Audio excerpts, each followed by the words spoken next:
Master Jet, mag-ask lang po.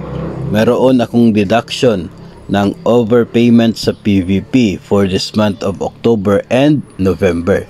So, siguro sa payslip niya nakalagay doon no, yung start ay October tapos yung termination is November. Tapos meron din akong deduction noong August yata yon na parang almost 4,000 kasi may personal leave po ako noong May 31 to June 2, 2023. Pwede pakisagot? Thank you po sa sagot. So bakit meron siyang PVP overpayment ngayon? Noong August, meron na siyang deduction dahil doon sa kanyang personal leave. Uunahin muna natin yung deduction noong August ha. Kapag tayo for the part ng teachers, kapag nag-personal leave ang isa pong guro, yun po ay leave without pay. Leave without pay kasi hindi mo pwede gamitin yung service credits mo for personal leave.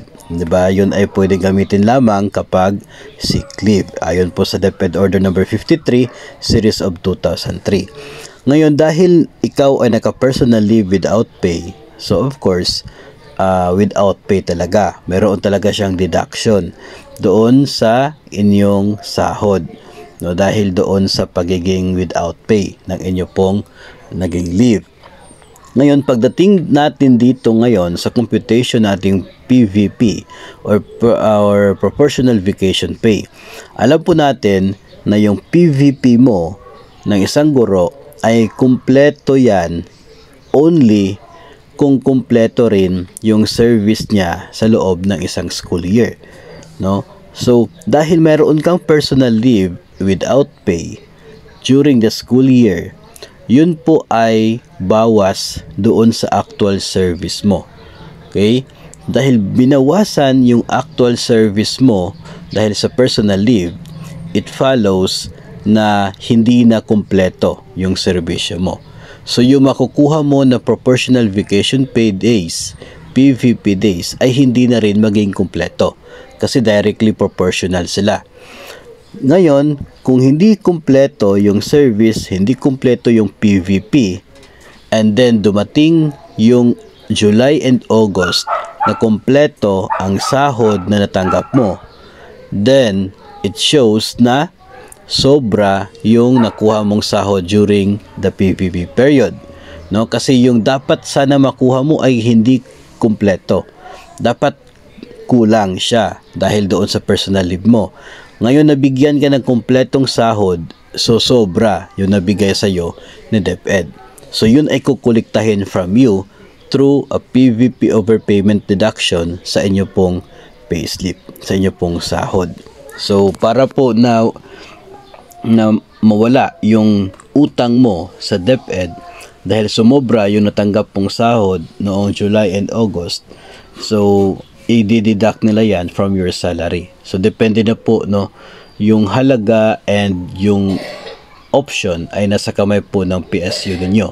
Kung masyadong malaki, then that's the time na yung ginagawa ng iba ay naging inactive sa loob ng isang buwan para mabayaran talaga ng malaki yung overpayment. Pero kung maliit lang naman, sa case, tulad po ng case na ito, ay ilang araw lang naman yung kanyang leave, so it means na yung kanyang PVP ay maliit lang din yung kulang.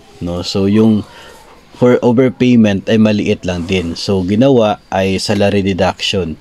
Sa case na ito, 2 months yung pag-deduct, hindi din po natin alam kung magkano yung deduction per month. So yun po, yun yung reason kung bakit mayroon kang PVP overpayment, kung bakit parang sa palagay mo ay naging doble yung deduction kasi may deduction na noong nag-leave ka, tapos may deduction pa ngayon na doon sa PVP, parang naging doble na iisa o same day lang naman yung naging absences mo. Pero yun kasi yung reason talagang mayroon kang deduction kapag nag-absent ka na without pay. That's given. That is explanatory, self-explanatory.